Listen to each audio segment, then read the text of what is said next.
नमस्कार दोस्तों, welcome to cloud next tech. इस सेशन में हम डिस्कस करने वाले हैं राउट 53 सर्विस के बारे में। तो what is route 53? Route 53 is a DNS service. It translates human readable domain names into a IP address. So whenever users type your website name, Route 53 routes them to your EC2 instances. जब आप browser में लिखते हो कि cloudnextech.com, तो browser को actually IP address चाहिए होता है, जैसे 13.126.78.90 ऐसा। तो डीएनएस का काम ही है डोमेन नेम को आईपी में कन्वर्ट करना, और राउट 53 इस प्रोसेस को फास्ट, सिक्योर और स्मार्ट बनाता है। नाम में ही 53 है क्योंकि डीएनएस का पोर्ट नंबर भी 53 होता है।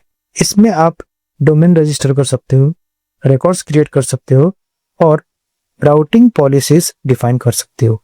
तो आई होप आपको अंडरस्टैंड हुआ होगा राउट 53 क्या है। राउट 53 सिंपल वर्ड में देखे तो ब्राउजर में जो हम डोमेन पेस्ट करते हैं, तो उसके बाद बैकएंड में राउट 53 क्या करता है, जो भी रिक्वेस्ट आती है वो उस आईपी पे भेजता है जहां पे वो वेबसाइट होस्ट है।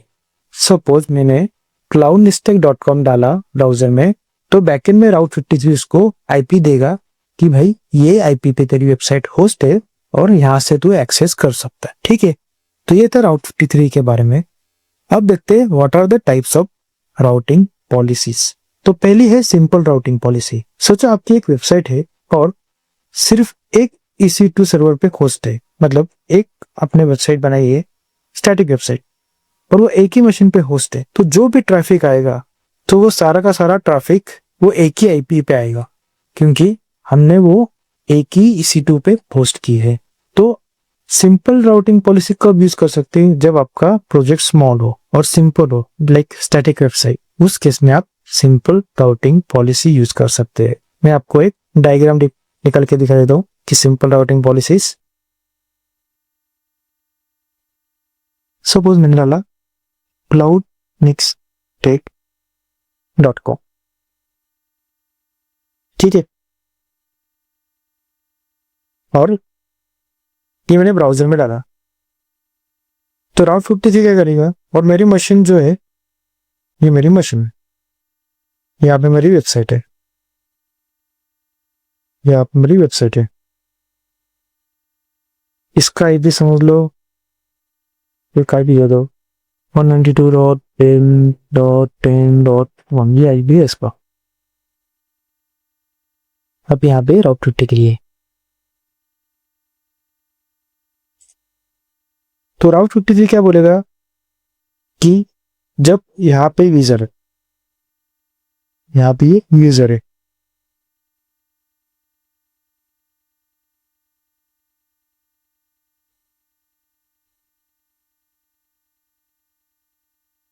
यहाँ पे यूजर है, तो यूजर ने डोमेन नेम ब्राउजर में डाला।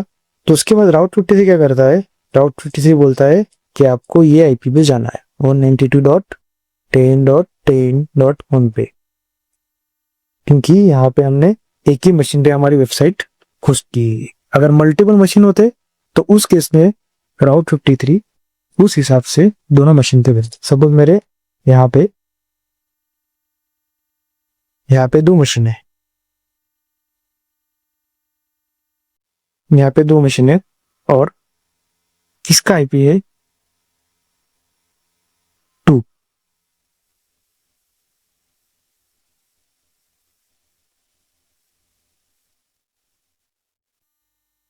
ये समझ लो इसका आईपी 2 है। तो राउट 53 क्या करेगा, जब भी cloudnextech.com किसी ने सर्च किया तो एक रिक्वेस्ट यहाँ पे जाएगी या एक रिक्वेस्ट सेकंड आईपी पे जाएगी, 1 और 2।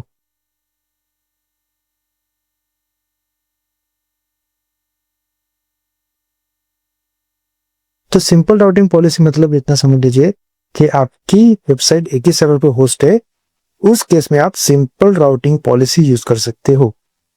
अब देख लेते हैं दूसरी पॉलिसी कौन सी है। सेकंड वाली पॉलिसी है weighted routing policy, split traffic across multiple resources. तो वेटेड राउटिंग पॉलिसी किस केस में आप यूज कर सकते हो? अगर आप चाहते हो कि 70% ट्रैफिक मुंबई सर्वर पे जाए और 30% ट्रैफिक दिल्ली पे, आपको एक कौन सा तो एप्लीकेशन टेस्टिंग करना है, तो उस केस में आप वेटेड राउटिंग पॉलिसी यूज कर सकते हैं। वेटेड राउटिंग से आप परसेंटेज सेट कर सकते हो, जैसे ए को 70% और बी को 30% वेट।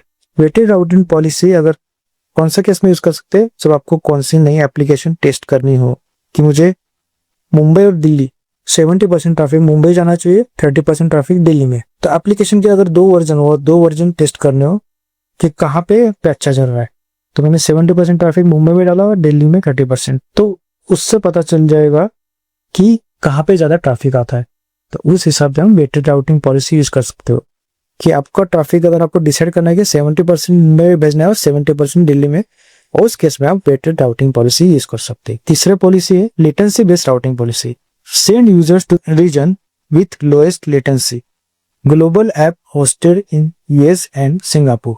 तो लेटेंसी बेस्ड राउटिंग पॉलिसी में क्या होता है कि यूजर जहां से कनेक्ट कर रहा है ना, उसके लिए कौन सा सर्वर फास्ट है, तो उस केस में latency based routing policy use करनी है। Latency based routing automatically fastest response वाला सर्वर यूज करता है। अगर यूजर यूएस का है तो उसके लिए यूएस रीजन, अगर यूजर इंडिया का है तो उसके लिए मुंबई रीजन।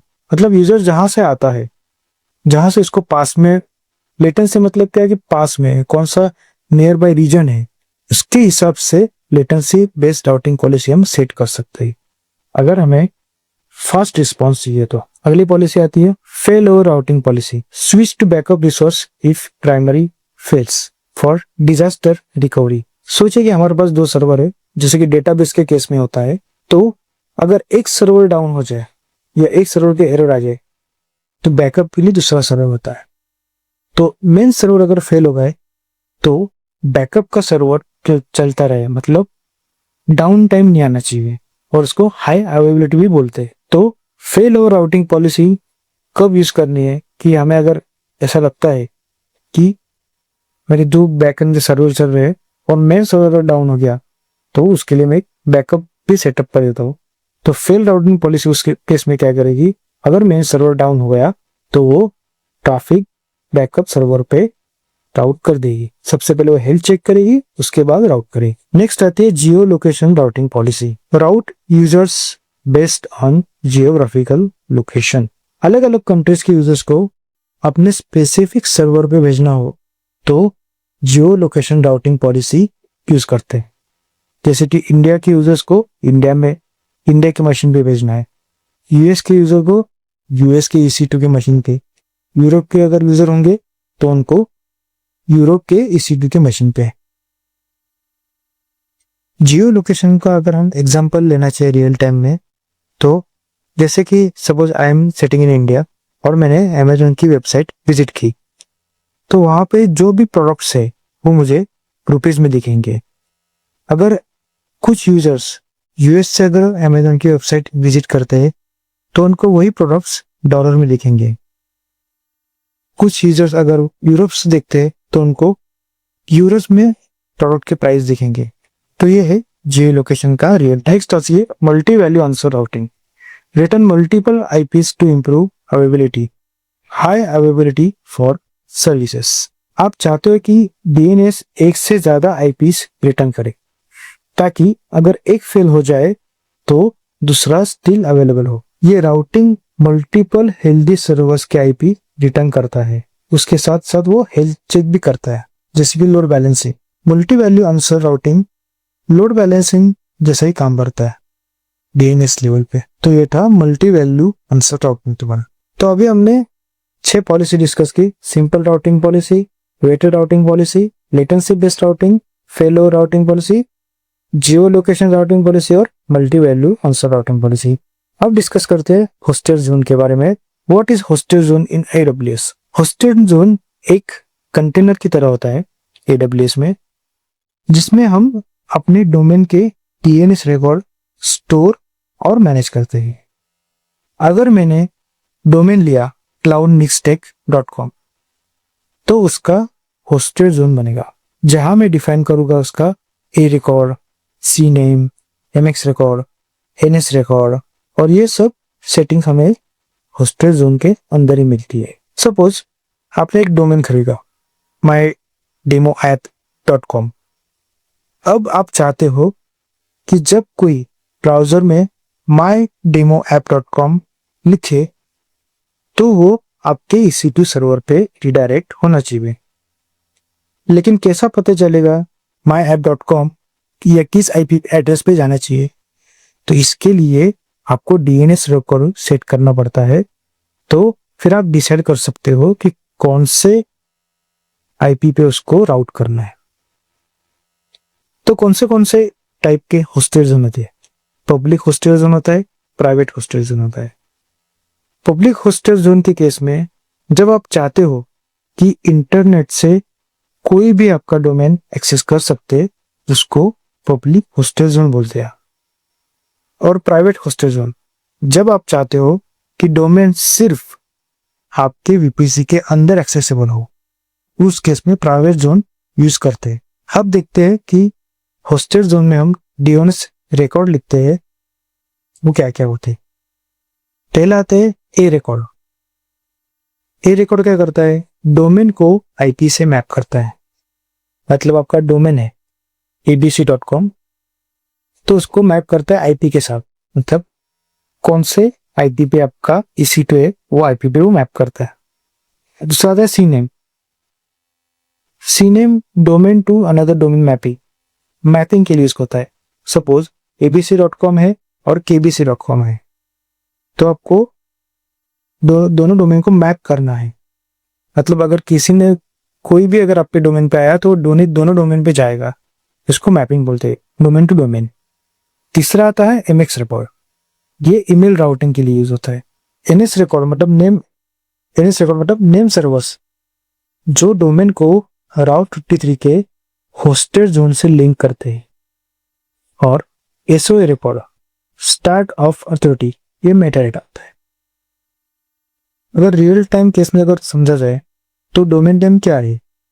तो डोमेन नेम मतलब आपके घर का एड्रेस। और होस्टेड जोन क्या है?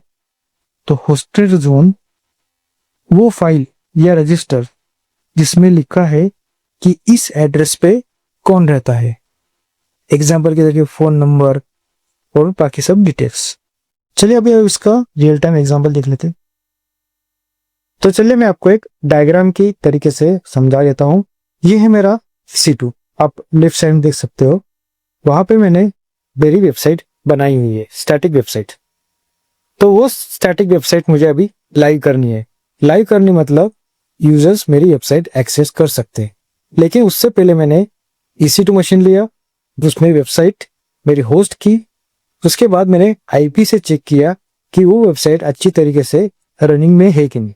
तो वो अभी अच्छी तरीके से रनिंग में है, लेकिन यूजर्स को लाइव करने के लिए या अवेलेबल करने के लिए मुझे डोमेन परचेस करना होगा। तो उसके लिए मैंने GuruD पे गया और वहां पे से मैंने cloudnistek.online डोमेन परचेस किया। डोमेन परचेस करने के बाद हमें Route 53 में जाना है। वहां पे हमें होस्टेड जोन क्रिएट करना है।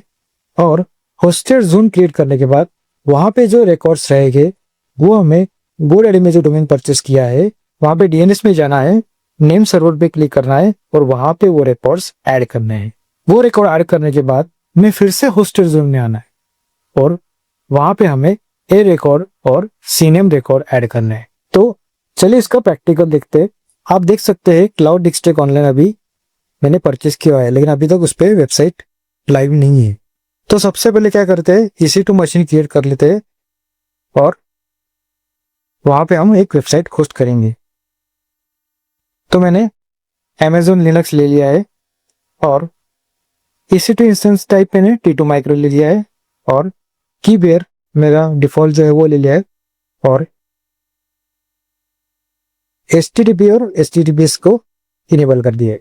और एडवांस डिटेल्स में जाएंगे, वहां पे यूजर डेटा डालेंगे जो अपाचे इंस्टॉल करेगा उसको, वो सर्विस को वो इनेबल करेगा।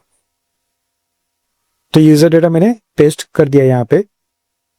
सबसे पहले सिस्टम अपडेट करेगा, फिर अपाचे इंस्टॉल करेगा, उसके बाद अपाचे सर्विस को इनेबल करेगा। अभी हमारा EC2 इंस्टेंस लॉन्च हो रहा है।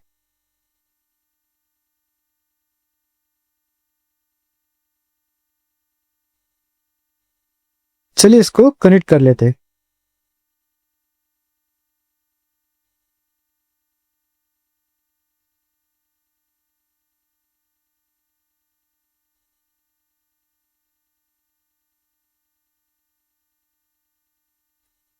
sudo su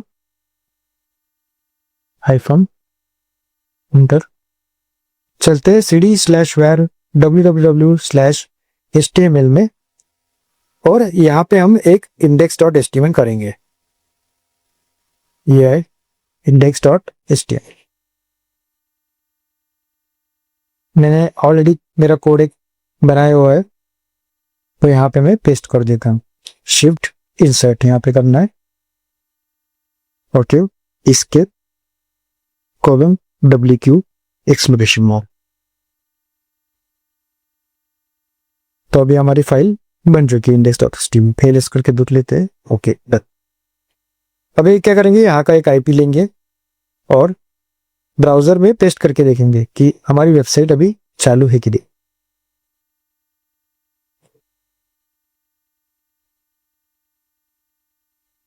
रिफ्रेश करते ही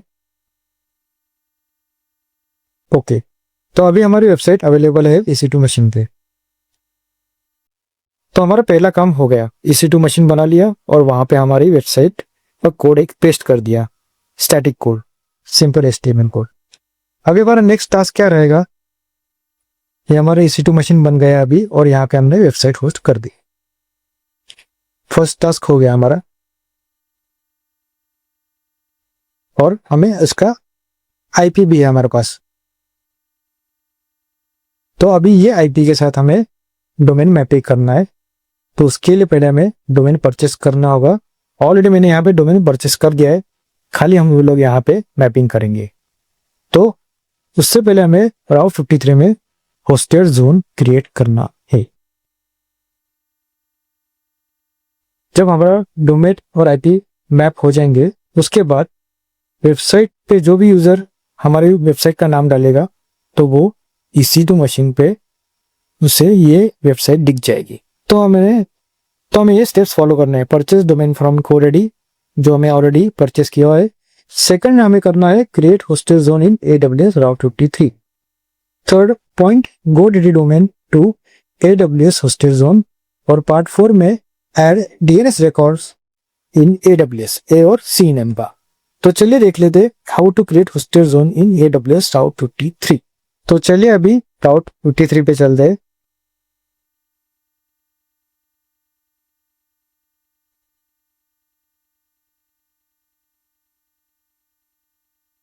और यहाँ पे होस्टेड जोन क्रिएट करते हैं। यहाँ पे होस्टेड जोन क्रिएट करना है और गेट स्टार्टेड पे क्लिक करना है। यहाँ पे हम जो डोमेन परचेस किया है तो यहाँ पे हमें डालना है क्लाउड निस्टेक ऑनलाइन। कॉपी करना है और सिर्फ डोमेन नेम ही डालना है। यहाँ पे HTTP रिमूव कर देना है और सिर्फ ओके करना है। Okay done. तो अभी आप देख सकते हैं यहाँ पे 4 रिकॉर्ड क्रिएट हो चुके हैं। ये चारों रिकॉर्ड हमें जो डोमेन मैंने GoDaddy पे दिया है वहां पे नेम सर्वर में पेस्ट करना है।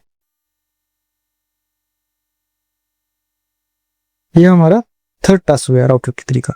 होस्टेड जोन हमने क्रिएट कर दिया।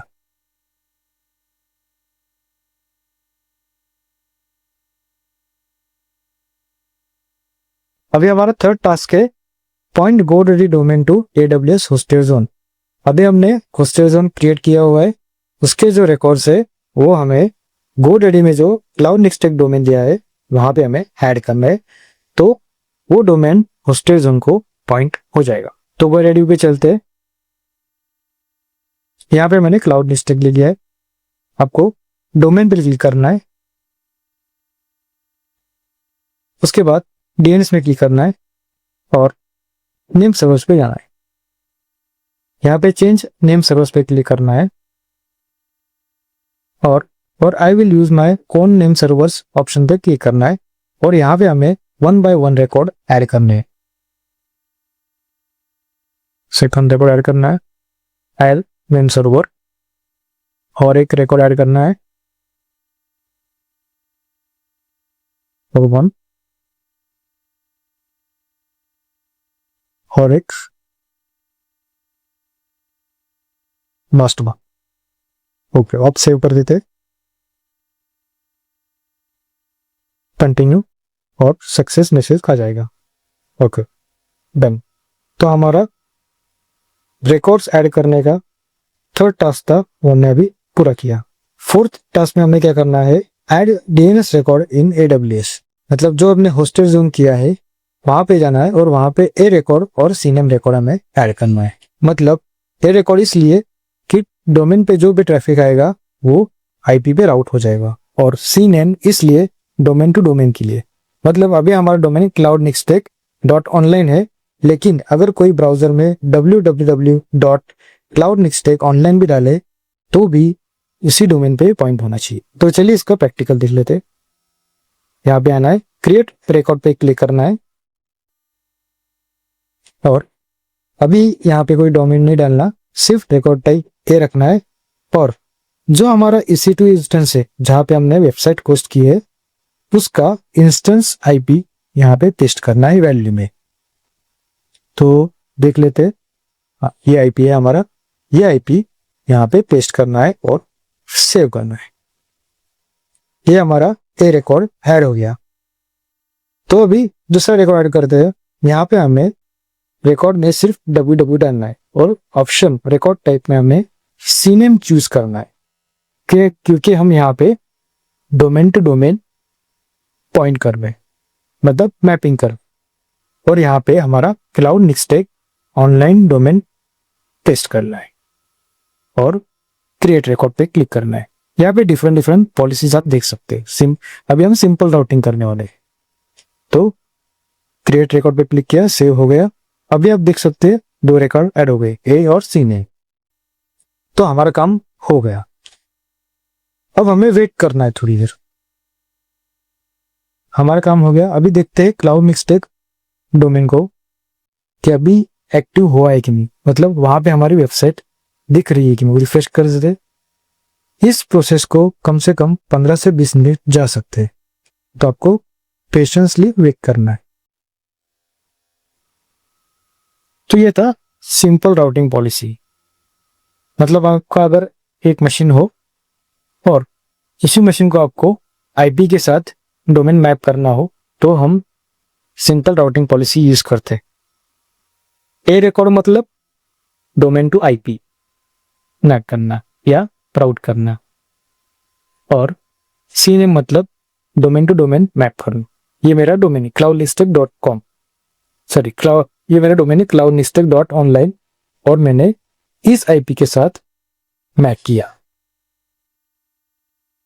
और ये रहा मेरा सब डोमेन, मतलब www.cloudnixtech.online। तो इसको मैंने मैप किया मेरे cloudnixtech ऑनलाइन के साथ, मतलब डोमेन टू डोमेन मैपिंग किया।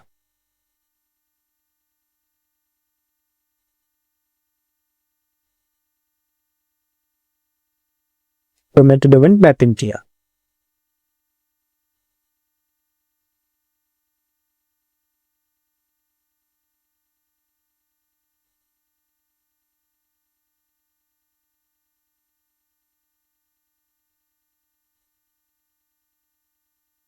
अब देख लेते हैं रिफ्रेश करके। तो अभी आप देख सकते हैं हमारी वेबसाइट ऑनलाइन आ चुकी है cloudnixtech.com। और यहाँ पे हम लाइन पे सिंपल राउटिंग पॉलिसी यूज की है, ये एग्जांपल समझने के। तो हमने देखा सिंपल राउटिंग पॉलिसी इस डायग्राम की हेल्प से। और भी राउटिंग पॉलिसी से अगर आपको उस पर वीडियो चाहिए तो मुझे बता देना, मैं उस पर वीडियो क्रिएट कर लूंगा। तो second policy he waited routing policy. यहाँ पे ट्रैफिक के हिसाब से राउटिंग पॉलिसी सेट कर लिया थी। मतलब जो भी यूजर्स आएंगे 70% यूजर्स मुंबई में जाने चाहिए और 30% यूजर सिंगापुर रीजन में जाना चाहिए, तो उसको वेटेड राउटिंग पॉलिसी बोलते। थर्ड आती है लेटेंसी बेस्ड राउटिंग पॉलिसी। तो अगर यूएस का यूजर आ रहा है तो उसको यूएस रीजन में भेजो, इंडियन यूजर्स आ रहा है तो उसको इंडिया के रीजन में भेजो, उसको लेटेंसी बेस्ड राउटिंग पॉलिसी बोलते हैं। फोर्थ वन है फेल ओवर राउटिंग पॉलिसी। मतलब हमारे जो भी यूजर्स आते हैं वो प्राइमरी रीजन हमने मुंबई सेट किया है, लेकिन अगर वो उस रीजन में इशू आए तो एज अ बैकअप सर्वर हमने सिंगापुर में भी क्रिएट किया है, तो उस पे अगर इशू आए प्राइमरी सर्वर पे तो ऑटोमेटिक वो बैकअप सर्वर पे ट्रैफिक जाना चाहिए। तो उस केस में हम fail over routing policy use करते हैं। तो आपको अगर इस टॉपिक पे भी वीडियो चाहिए तो मुझे कमेंट में बता देना, मैं क्रिएट कर दूंगा। तो आज के लिए इतना ही। Thank you very much.